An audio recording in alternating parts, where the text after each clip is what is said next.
Students, आज की class में आप पढ़ने जा रहे हैं आदर्श घोल और अनादर्श घोल। तो आदर्श घोल क्या है और अनादर्श घोल क्या है, इसके लिए पहले आपको कुछ एक्सपेरिमेंटल रिपोर्ट देते हैं और दोनों के बीच क्या अंतर है ये भी आप समझ पाएंगे। ये है एक विलयन जिसमें घुल्ले के रूप में ए का अवयव है और घोलक के रूप में बी का अवयव है। ये भी है एक दूसरा विलयन जिसमें घुल्ले के रूप में ए है और घोलक के रूप में बी है। आदर्श घोल वह घोल होता है जो राउल्ट के नियम का अनुसरण करता है, यानी राउल्ट द्वारा निर्धारित जो वाष्प दाब आता है घोल का, उतना ही के बराबर आदर्श घोल का वाष्प दाब का मान आता है। आपको बता दें कि ये इस टॉपिक का संबंध वाष्प दाब से है और ये वाष्प दाब के बारे में आप जब आप वाष्प दाब का अपेक्षिक और नमन फर्स्ट कोलिगेटिव प्रॉपर्टी पढ़े थे तो उससे पहले द्रव का वाष्प दाब वेबर प्रेशर ऑफ लिक्विड पढ़ाया गया था। तो उस समय बताया गया था कि जब किसी घोलक में घुल्ले को लिया जाता है तो घुल्ले के अणु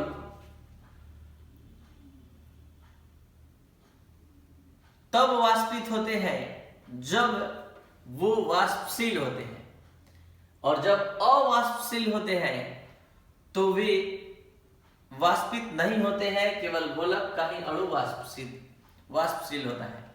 हम यहां ये मान के चल रहे हैं कि दोनों अणु वाष्पशील है। तो यहां ये चीज समझना है कि ये है घुल्ले और ये है घोलक, ये है घोलक। अगर जिस घोल में समान अणुओं के बीच का आकर्षण बल, समान अणु के बीच का आकर्षण बल का मतलब घुल्ले और घुल्ले के बीच का आकर्षण बल या घोलक और घोलक के बीच के आकर्षण बल, हमेशा अगर घुल्ले और घोलक के आकर्षण बल के बराबर होता है तो वह घोल आदर्श घोल होता है। मतलब हम क्या कहना चाहते हैं कि समान अणुओं के बीच का आकर्षण बल अगर असमान अणुओं के बीच का आकर्षण बल के बराबर होता है तो निश्चित तौर पर वो घोल आदर्श घोल होता है, वो विलयन आदर्श विलयन होता है। लेकिन जब कभी ऐसा होता है कि समान अणुओं के बीच का आकर्षण बल मतलब घुल्ले और घुल्ले ए और ए या बी और बी के बीच का आकर्षण बल असमान अणुओं के बीच के आकर्षण बल के बराबर नहीं होता है तो उस केस में वह घोल अनादर्श घोल होता है। तो सवाल उठता है ऐसा क्या हो जाता है कि ये राउल्ट के नियम का पालन नहीं करता है और ये राउल्ट के नियम का पालन करता है। तो होता ये है कि जब समान अणुओं के बीच का आकर्षण बल, जब समान अणुओं के बीच का आकर्षण बल असमान अणुओं के बीच के आकर्षण बल के बराबर होता है तो ए और ए या बी और बी के बीच का जितना अट्रैक्शन होता है उतना ही ए और बी के बीच भी होता है। हम क्या बताएं, जरा ध्यान दिया जाए। जितना कैपेसिटी से यहां ए और ए एक दूसरे को आकर्षित कर रहा है उतना ही कैपेसिटी से, या बी और बी एक दूसरे को आकर्षित कर रहा है अगर उतना ही कैपेसिटी से अगर ए और बी भी एक दूसरे को आकर्षित करेगा तो निश्चित तौर पर उतना ही अणु वाष्प अवस्था में जाएगा, उतना ही अणु वाष्प अवस्था में जाएगा जितना राउल्ट द्वारा निर्धारित वाष्प दाब के मान से आता है, जितना राउल्ट द्वारा निर्धारित वाष्प दाब के मान से आता है। लेकिन जब कभी ऐसा हो कि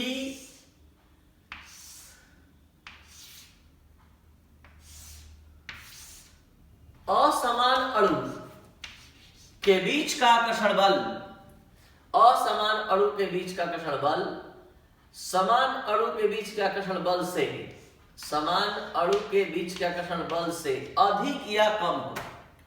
तो अधिक या कम होने पर क्या होगा, यहां पर अगर समान अणु ये है ए और बी के बीच का जो आकर्षण बल है वो अगर थोड़ा देर के लिए मान लें कि ये असमान अणु के बीच के आकर्षण बल से असमान अणु के बीच के आकर्षण बल से कम हो जाए, मतलब या ये कह सकते हैं कि समान अणु के बीच का आकर्षण बल जो है वो ही अधिक हो जाए और असमान अणु के बीच का आकर्षण बल कम हो जाए। तो उस केस में क्या होगा कि ए केवल ए से मतलब रखेगा, बी केवल बी से मतलब रखेगा और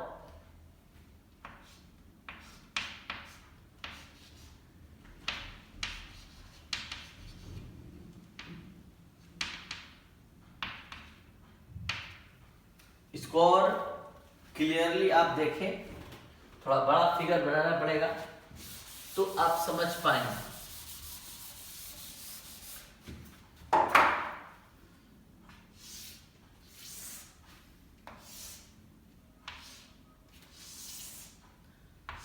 हम क्या बताना चाहते हैं जरा ध्यान दिया जाए। ए और ए ये है समान अणु, बी और बी ये है समान अणु, ए और ए ये है समान अणु, ये बी और बी ये है समान अणु। तो हमने क्या बताया कि जब समान अणु के बीच का आकर्षण बल असमान अणु के बीच के आकर्षण बल से अधिक रहे तो क्या होगा कि ए अपने आप को स्वतंत्र महसूस करेगा और बी भी अपने आप को स्वतंत्र महसूस करेगा। इसलिए ज्यादा से ज्यादा अणु वाष्प अवस्था में जाना प्रारंभ कर देगा, ज्यादा से ज्यादा अणु वाष्प अवस्था में जाना प्रारंभ कर देगा। इसके ठीक उल्टा अगर कभी ऐसा हो कि ए और ए के बीच का आकर्षण बल, जरा ध्यान देंगे फिगर में, ये डॉट डॉट इशारा है कि इसके बीच आकर्षण कम है, तो समान अणु के बीच का आकर्षण बल, ये समान अणु के बीच का आकर्षण बल हमने दिखाया, ये समान अणु के बीच का आकर्षण बल है और ये समान अणु के बीच का आकर्षण बल है और असमान अणु के बीच का आकर्षण बल ये रहा, ये असमान अणु के बीच का आकर्षण बल है। ये बोल्ड लाइन इशारा है कि इसके बीच का आकर्षण अधिक है। तो क्या होगा, सभी अणु आपस में एक संगठन तैयार कर लेंगे, एक नेटवर्क तैयार कर लेंगे। तो बहुत कम अणु इस द्रव के सतह को छोड़कर, बहुत कम अणु इस द्रव के सतह को छोड़कर वाष्प अवस्था में जाना चाहेगा। तो जब बहुत कम अणु वाष्प अवस्था में जाएगा तो वाष्प दाब का मान हो जाएगा कम।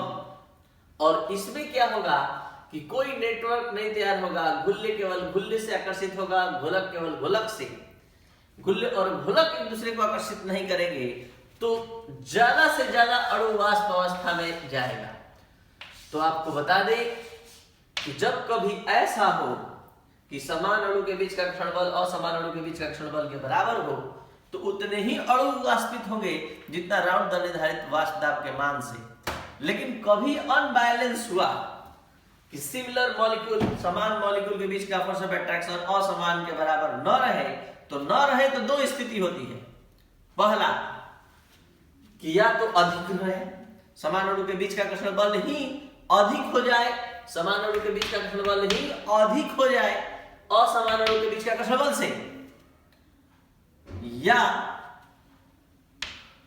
समान अणु के बीच का ही आकर्षण बल कम हो जाए असमान अणु के बीच के आकर्षण बल से। तो जब कभी ऐसा होगा तो इस केस में ज्यादा अणु वाष्पित होगा और इस केस में कम अणु वाष्पित होगा, क्योंकि अणु का एक संगठन इस विलयन में तैयार हो जाएगा, जिसके कारण कम से कम अणु वाष्पित होगा और वाष्प दाब का मान हो जाएगा कम। ऐसे आप लोगों को पता है जो घोल का कुल वाष्प दाब का मान है वो गुल्ल और घोलक के आंशिक वाष्प दाब पर निर्भर करता है। तो यहां पर तो दोनों वाष्पित हो रहे हैं, लेकिन यहां पर कम वाष्पित हो रहा है, यहां ज्यादा वाष्पित हो रहा है, यहां उतना ही वाष्पित हो रहा है जितना राउंड द्वारा निर्धारित मान से। तो इस तरह से आपको आइडियल और नॉन आइडियल, आदर्श और अनादर्श घोल के बारे में पता चल गया होगा। क्यों कुछ घोल आदर्श घोल कहलाते हैं और क्यों कुछ घोल अनादर्श घोल कहलाते हैं। आदर्श घोल वह घोल होता है जो राउड के नियम का अनुसरण करता है, अनादर्श घोल वह घोल होता है जो राउड के नियम का अनुसरण नहीं करता है।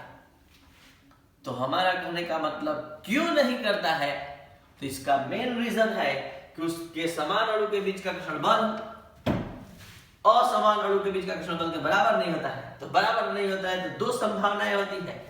पहला संभावना, समान अणु के बीच का ही आकर्षण बल जो है वो अधिक हो जाता है असमान अणु के बीच का आकर्षण बल से। और दूसरा संभावना कि समान अणु के बीच का आकर्षण बल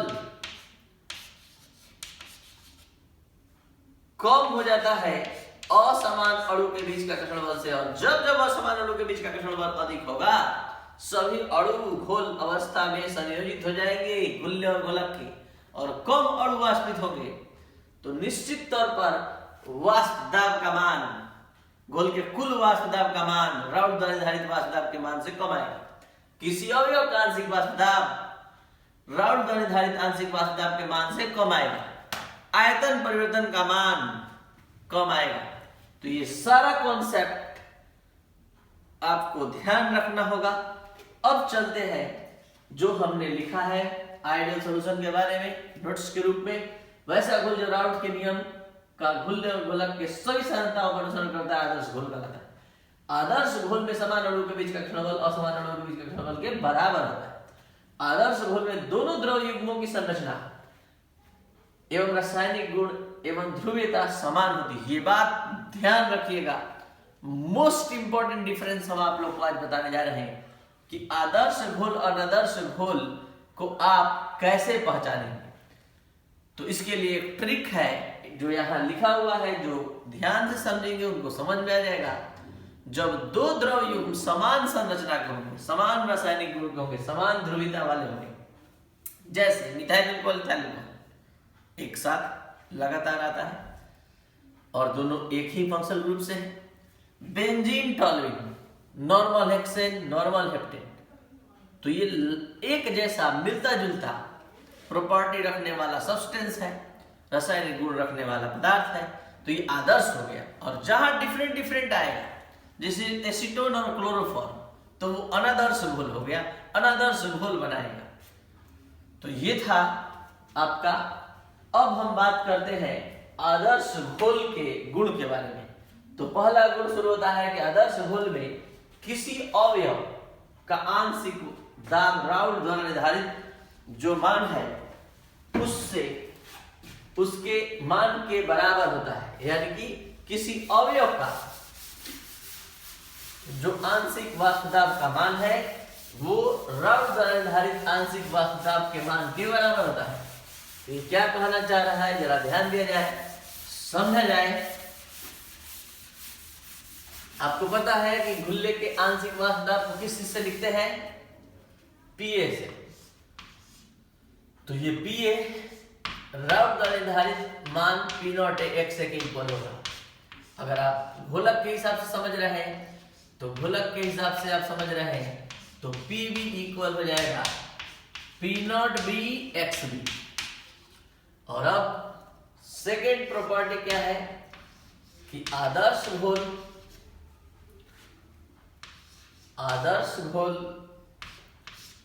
में घोल का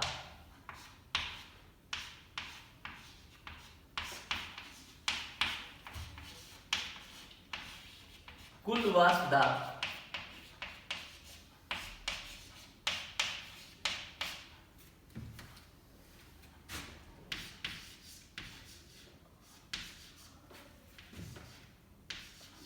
राउड द्वारा निर्धारित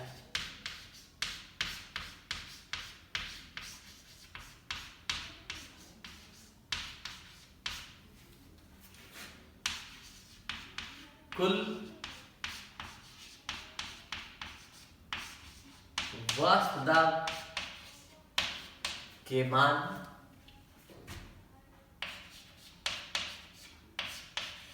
की बराबर होता है।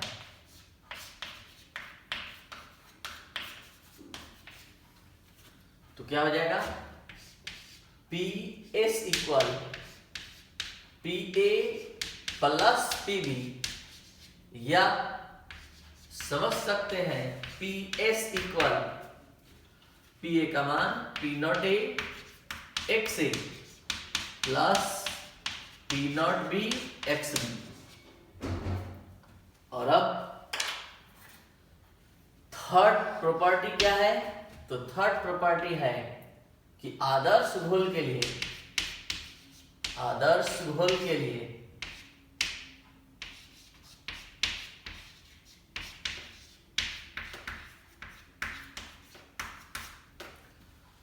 आयतन परिवर्तन का मान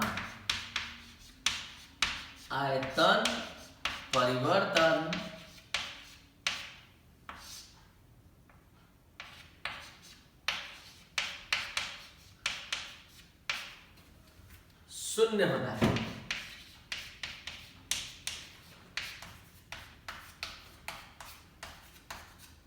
शून्य होता है मतलब क्या है, तो मतलब है कि डेल्टा V का मान शून्य होता है। और ये शून्य कैसे होता है, घुल्य प्लस घोलक के आयतन का योग घोल के आयतन के इक्वल होता है। और जब ऐसा होगा तो निश्चित तौर पर आयतन परिवर्तन का मान शून्य हो जाएगा। फोर्थ क्या है कि आदर्श घोल के लिए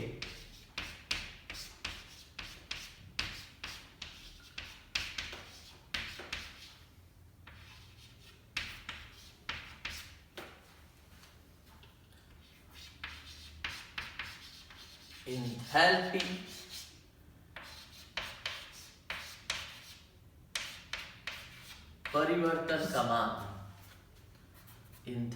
परिवर्तन का मान शून्य होता है।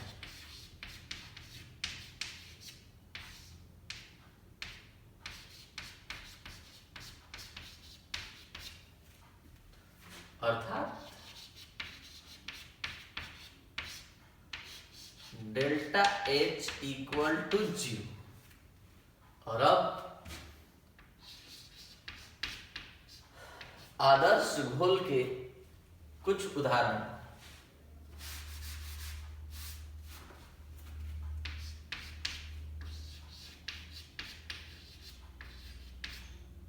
आदर्श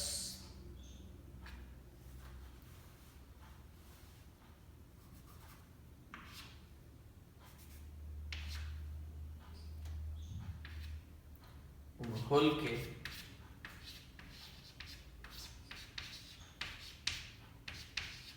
कुछ उदाहरण,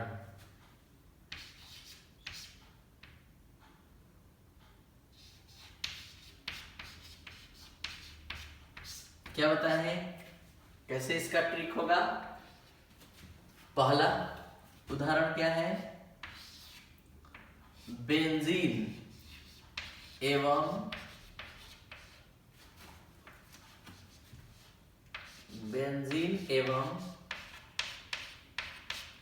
टॉल्यूइन का विलयन। टॉल्यूइन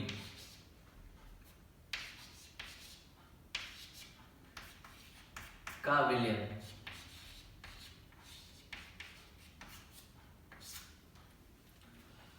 दूसरा,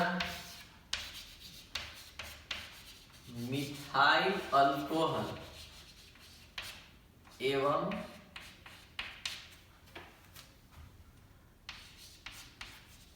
इथाइल अल्कोहल का विलयन।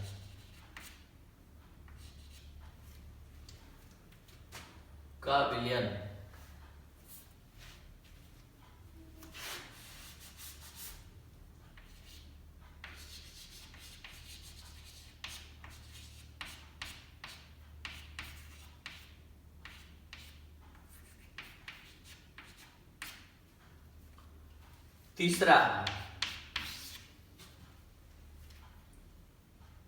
नॉर्मल हेक्सेन एवं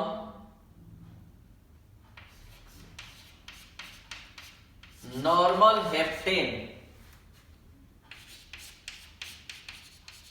का विलयन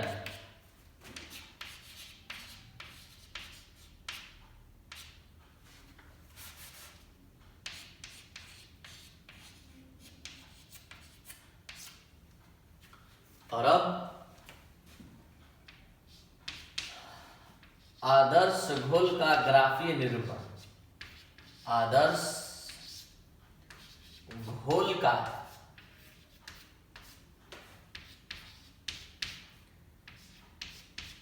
ग्राफीय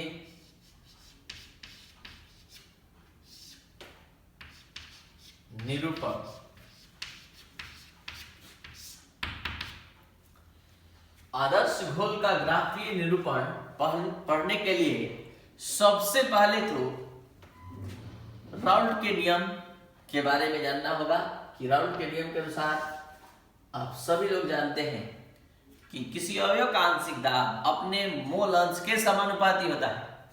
तो ग्राफ के इस एक्सिस पर हमने वेबर प्रेशर लिया और इस एक्सिस पर इस अक्ष पर हमने मोल अंश लिया। मोल अंश के बारे में भी नॉलेज आपके पास होगा कि मोल अंश अगर द्विघटकीय विलयन है तो घुल्ले और घोलक के मोल अंश का मान का योग या घुल्ले और घोलक के मोल अंश के मान का योग 1 होता है। तो मैक्सिमम मोल अंश का मान कितना हो सकता है? बाइनरी सॉल्यूशन के लिए 1 हो सकता है, अधिक से अधिक। तो पहले हम घुल्ले के लिए बात कर रहे हैं। तो ग्राफ का ये अक्ष घुल्ले के लिए मोल अंश के लिए है और ये जो है वाष्प दाब के लिए। और क्या कहता है राउल्ट का नियम कि किसी अवयव का आंशिक दाब घुल्ले के मोल अंश के समानुपाती, मतलब अपने मोल अंश के समानुपाती होता है। तो यहाँ ये ग्राफ सरल रेखा प्राप्त होगा। इसी तरह घोलक के लिए अगर ग्राफ बनाए तो घोलक के लिए यहाँ xb इक्वल 0 होगा और यहाँ xb इक्वल 1। एक बार फिर से बता दें कि मैक्सिमम वैल्यू मोल अंश का 1 ही हो सकता है। तो यहाँ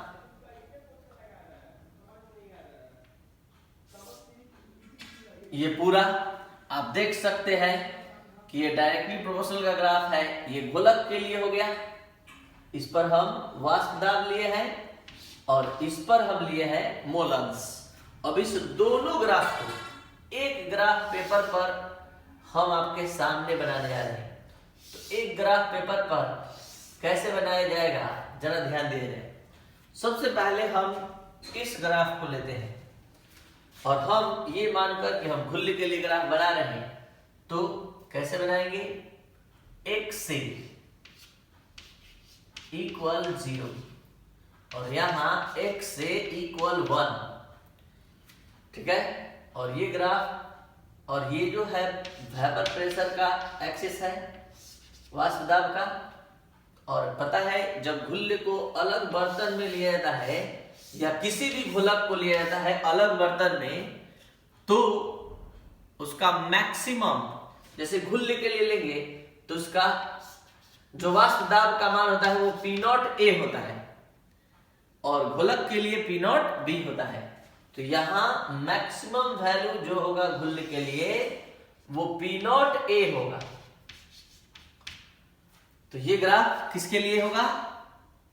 घुल्ले के लिए। और अब हम इस ग्राफ को फिट करना चाहते हैं इसी ग्राफ पेपर पर। इसको ऐसे पलट कर इधर से, यानी इसके लिए ऑरिजिन जो होगा घोलक के लिए वो इधर होगा।